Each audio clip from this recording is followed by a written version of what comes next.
Hello साथियों, आप सभी का आपके अपने चैनल पर स्वागत करते हैं। तो पिछले क्लास में हमने ये यहाँ तक कंप्लीट कर चुके थे। आगे बढ़ते हैं साथियों। अगला प्रश्न है, दो समरूप त्रिभुजों का क्षेत्रफल। दो समरूप त्रिभुज त्रिभुज बनाते हैं। दो समरूप कैसा, तो समरूप बनाते हैं ए बी सी। और क्या बनाते हैं, पी पी क्यू आर। दो समरूप, दोनों क्या है, समरूप है। त्रिभुजों का क्षेत्रफल क्रमशः कितना है, क्षेत्रफल 64 सेंटीमीटर स्क्वायर, 121 सेंटीमीटर। और यदि पहले त्रिभुज की ऊंचाई कितना है, 6.4। ऊंचाई कितना है, 6.4। तो दूसरे त्रिभुज की ऊंचाई पूछ रहा है, ऊंचाई क्या होगा। तो साथियों यहाँ पर देखिए, दूसरा त्रिभुज को जब ऊंचाई पूछे तो क्षेत्रफल का पता होना चाहिए आपको। फार्मूला मतलब कि इसका क्षेत्रफल दोनों का दिया हुआ है। तो दो तरीका से आप बना सकते हैं। पहले त्रिभुज की ऊंचाई इतना दिया, दूसरे त्रिभुज की संगत ऊंचाई निकालिए। तो यदि पहला त्रिभुज दिया है, त्रिभुज समरूप है, तो समरूप का नियम लगाते हैं। तो एरिया ऑफ ट्रायंगल यानी क्षेत्रफल, area of triangle A B C बटा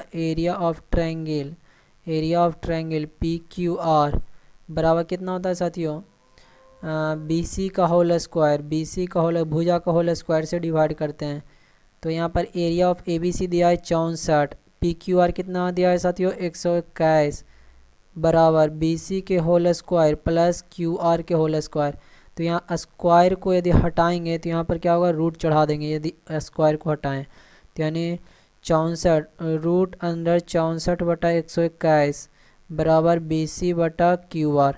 तो बी सी बटा क्यू आर कितना होगा, बी सी बराबर 8 और क्यू आर बराबर 11। यानी बी सी कितना आ गया साथियों, 8 आ गया। क्यू आर कितना आ गया, 11 आ गया। अब दोनों का एरिया से हम किसका दूसरा का ऊंचाई भी निकाल सकते हैं। 1/2 इंटू बेस इंटू हाइट बराबर दूसरा का एरिया कितना दे, 11। तो यहाँ 11 से 11 11, लेकिन इससे नहीं निकला। दूसरे त्रिभुज की संगत ऊंचाई निकालिए। तो दूसरे त्रिभुज को क्या करना है साथियों, संगत ऊंचाई निकालना। तो इसको हटाते हैं, यहाँ से भुजा का लेंथ आ गया ना। एक मिनट पीछे बढ़ते हैं।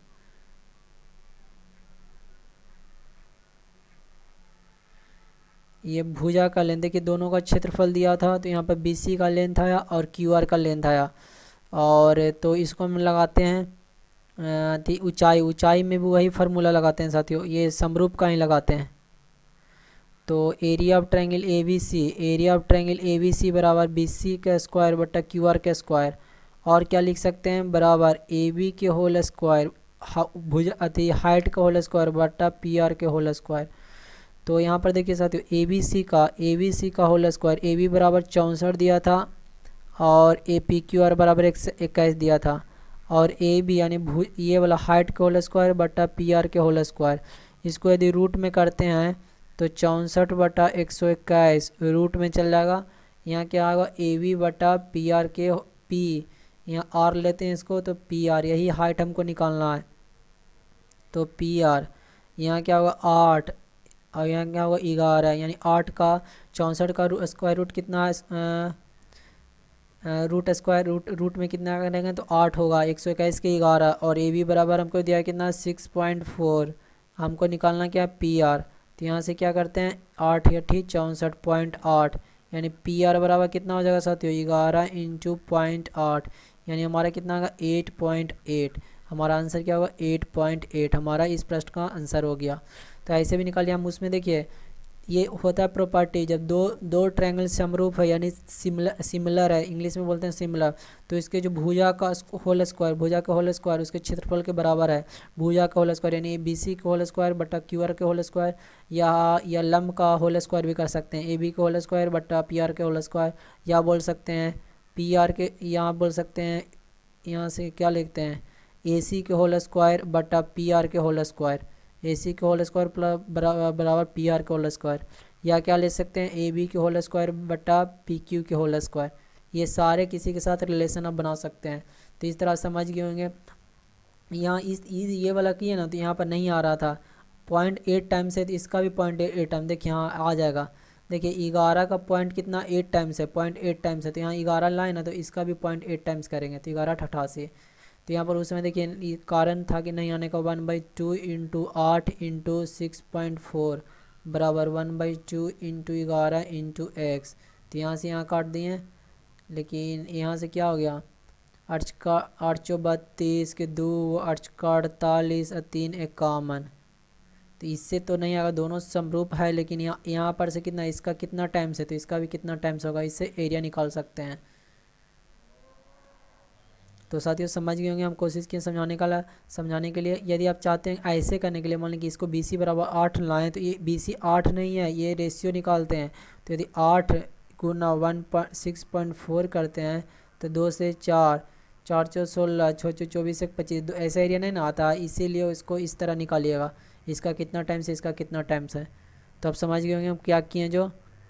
यदि नहीं समझे तो एक बार समझाते हैं, कोशिश करते हैं समझाने को।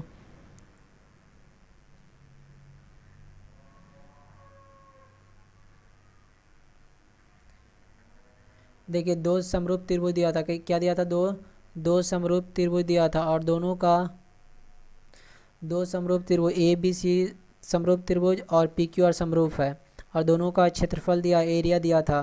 तो जानते हैं हम एरिया जब समरूप है तो भुजा का होल स्क्वायर इसके बराबर होता है, तो क्षेत्रफल उसके भुजा के होल स्क्वायर के बराबर होता है। तो यानी BC के होल स्क्वायर बटा QR के होल स्क्वायर बराबर AB के होल स्क्वायर, यहाँ से क्या लिखे हैं, AB के होल स्क्वायर परपेंडिकुलर हाइपोटेनस के होल स्क्वायर बटा AB नहीं, यहाँ पर AM लिख दीजिए, AM के होल स्क्वायर, यहाँ पर लिखिए AM के होल स्क्वायर, AM के होल स्क्वायर बटा PR के होल स्क्वायर बराबर AC के होल स्क्वायर बराबर बटा PR के होल स्क्वायर, यानी साबरे आपस में बराबर है। तो यहाँ से आप बना दिए, रिलेशन बना दिए। चलिए अगले प्रश्न की तरफ बढ़ते हैं। अगला प्रश्न, यदि एक संख्या दिया हुआ संख्या इतना 18 से विभाजित है तो कितना संख्या है, 5x।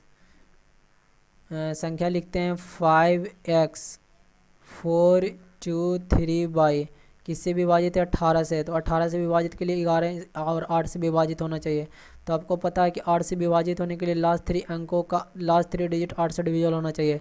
तो 8 से 2 3 बाई में डिवाइड करते हैं, तो 8 का क्या मरतबे लगाएं, 8 दूनी 16, 8 तिया 24, 2 मरतबे लगाते हैं, तो 2 मरतबे लगाएं, 8 दूनी 16, बचा कितना, 7 6 13, यानी बाई का वैल्यू यदि 0 लगे तो 8 से डिविजल है नहीं, 1 रखते हैं तो 8 से डिविजल है नहीं, 2 रखते हैं तो 9 8 72, यानी बाई का मान क्या आ गया हमारा 2।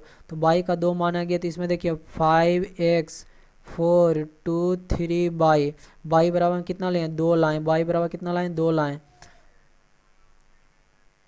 बाई बराबर हम कितना लाएँ, 2 लाएँ। तो यहाँ देखिए बाई का मान रखिए और आगे बढ़ते हैं। तो 5x 4 3 4 4 2 3, अब बाई बराबर कितना लाएँ, 2, यानी 5x 4 2 3 2। तो देखिए 11 से डिविजिबिलिटी का नियम है कि अल्टरनेट प्लेस का डिजिट 5 4 9 9 3 12 12 माइनस या तो दोनों का डिफरेंस, सम प्लेस का डिजिट का सम प्लेस के डिजिट का योग और इवन प्लेस के डिजिट का योग या तो 0 के बराबर आवे, डिफरेंस दोनों का 0 के बराबर है, या तो 11 से डिविजिबल हो। तो यहाँ से देखिए 2 + x 2 2 4 + x 4 + x, इसके दोनों को घटाएं तो कितना 8 8 माइनस एक्स।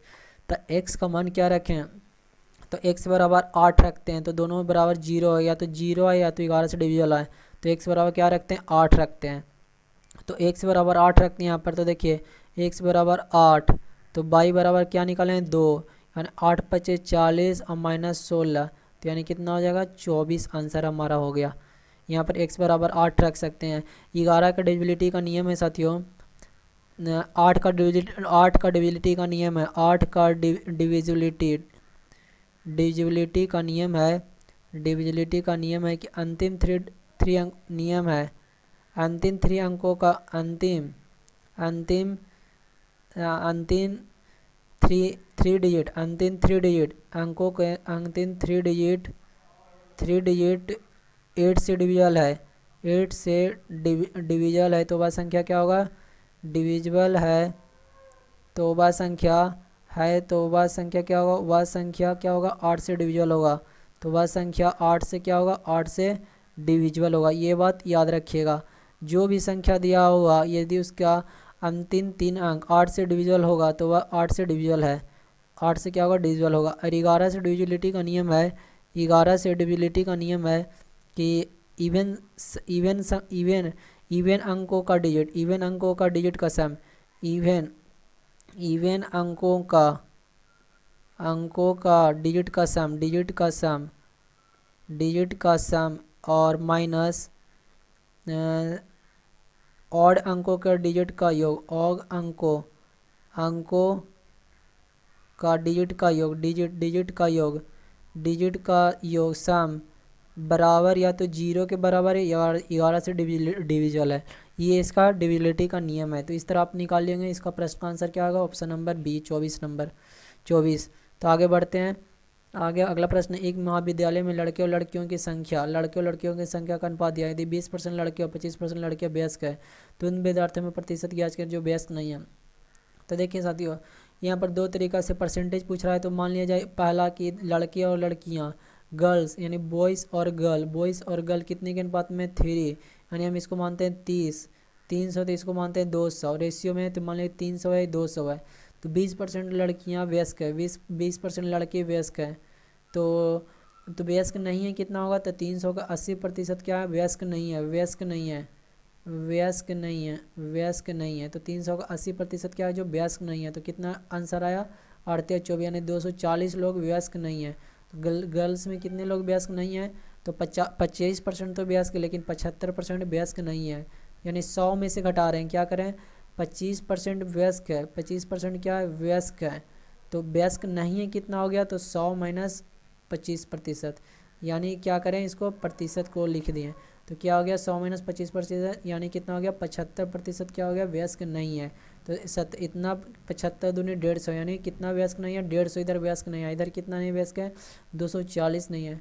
तो विद्यार्थी को प्रतिशत की जांच किया जो वयस्क नहीं है। तो कितने विद्यार्थी कहने का मतलब बॉयज़ एंड गर्ल्स दोनों। तो कितने लोग वयस्क नहीं है? तो 0 5 9 2 1 3, यानी 39 390 लोग वयस्क नहीं है। कितने में? तो 500 में। टोटल विद्यार्थी की संख्या 300 + 200 500। इसका प्रतिशत निकालना है। तो 2 शून्य से 2 शून्य गया, 5 से काटते हैं, 5 से 6 25 30, 7 25 35 और 35 और बच्चा कितना? 4। तो 5 40, यानी 78% लोग क्या है? वयस्क नहीं है। आगे बढ़ते हैं, अगले प्रश्न की तरफ बढ़ते हैं साथियों। अगला प्रश्न हमारा देखते हैं। अगला, एक घनाकार कमरे की लंबाई चौड़ाई और ऊंचाई का अनुपात। एक घनाकार कमरा है। कैसा कमरा है? तो घनाकार है। क्या है? घनाकार कमरा। एक घनाकार कमरा की लंबाई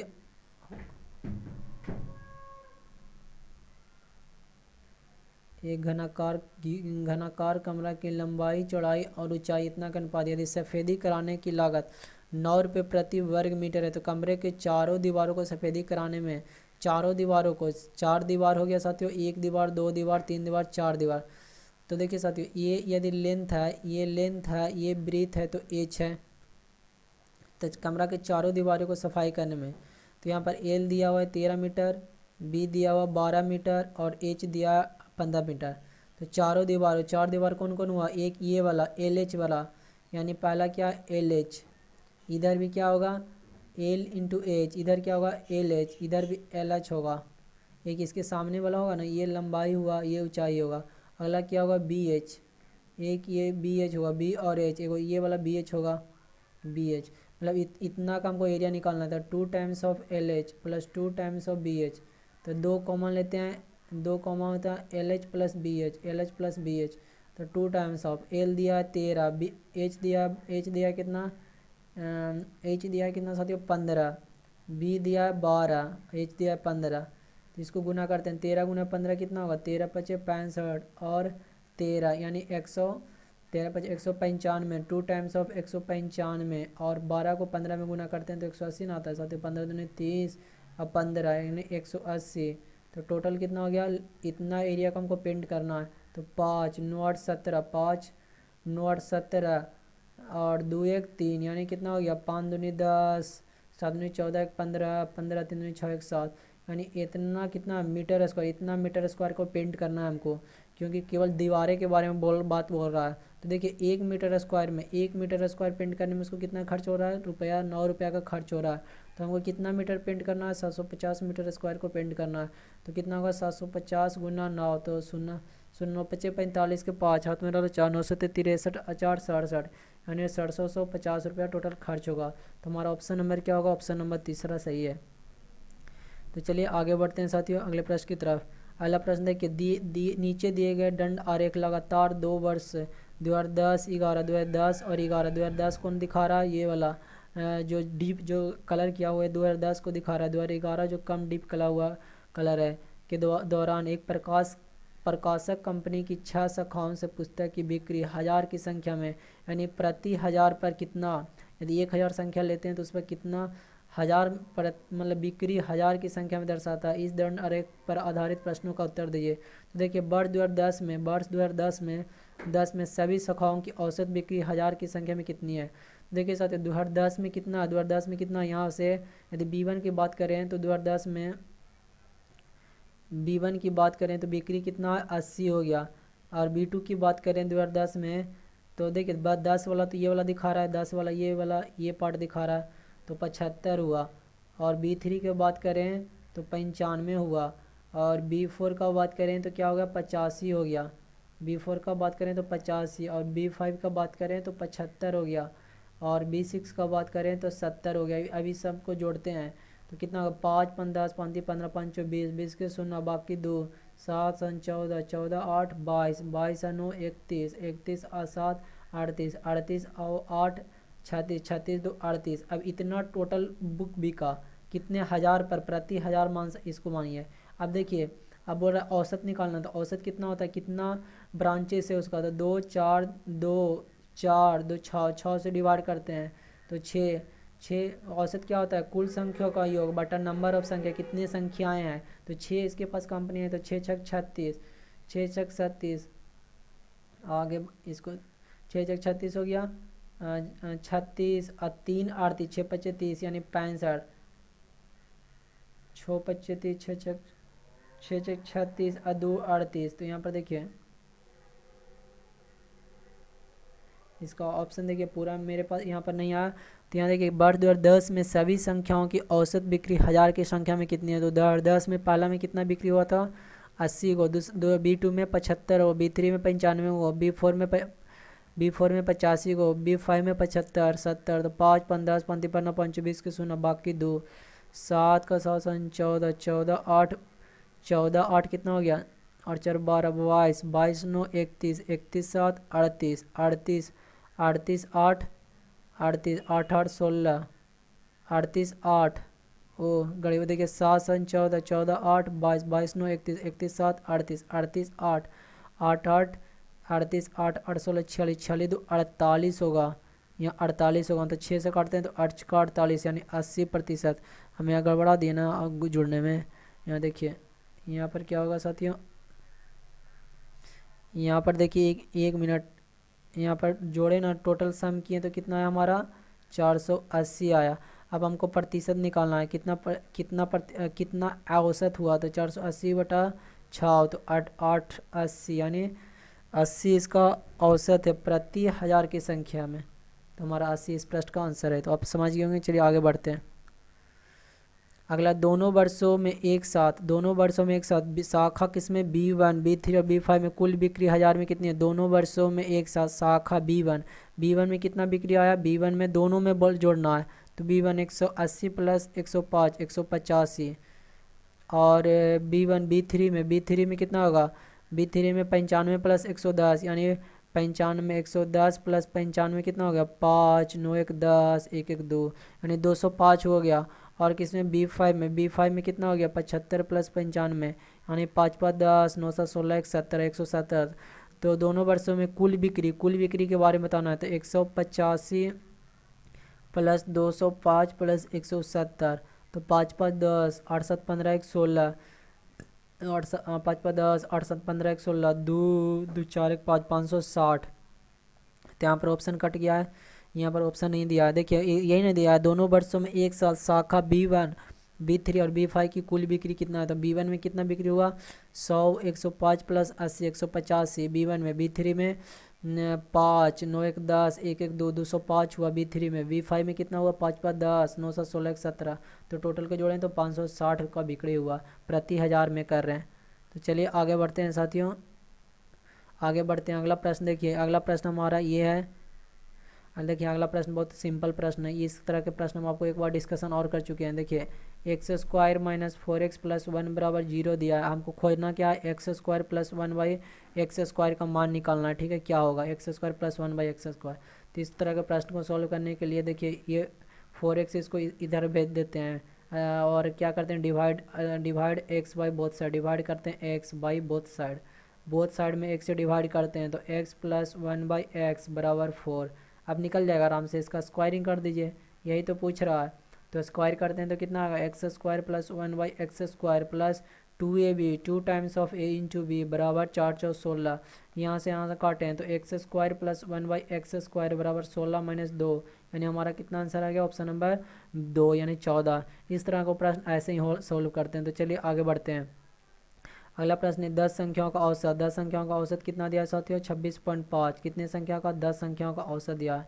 तो कुल योग निकाल लेना है, कुल योग कितना हो जाएगा साथियों, हमारा 265 हो जाएगा। 10 संख्याओं का औसत दिया है। यदि पहली 6 संख्याओं का औसत, यदि पहली 6 संख्याओं का औसत, पहली 6 संख्याओं का औसत क्या दिया है, पहली 6 संख्याओं का औसत, पहली 6 का औसत, 6 का योग, 6 का योग कितना हो जाएगा, तो पहली 6 का योग कितना है, हम पढ़ लेंगे 150।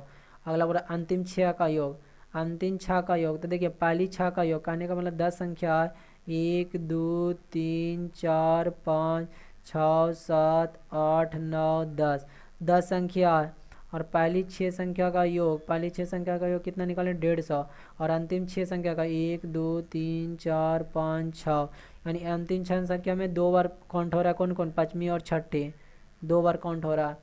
तो अंतिम 6 संख्या का औसत कितना दिया है साथियों, 29। तो 29 छक्का 9 छक 54 के 6, 9 छक 54 के 4 हाथ में 5 छोदनी 12, 9 छक 54 के 4 हाथ में 5 छोदनी 12 और 5 17, यानी टोटल कितना हो गया, 4 7 5 12 12 12 और कितना हो गया, 7 5 12 2 1 3 324।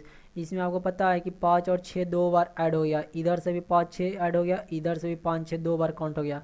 तो उसमें से यदि देखिए और सभी संख्याओं का योग, सभी संख्याओं का योग 265 निकाले हैं। तो इसमें से यदि एक घटा लेते हैं, टोटल घटा लेते हैं तो कितना बचेगा, 9 5 14, यहाँ पर 1 6 5 11, यहाँ 59 बचा, क्या बचा, 59 बचा। इसमें 6 और 7वीं संख्या बचा, 6 और 7वीं संख्या, क्योंकि 2 बार यहाँ पर ऐड किए थे तो 2 बार ऐड किए, तो एक बार में तो इसके साथ ये माइनस हो गया, लेकिन एक बार इसका बचा।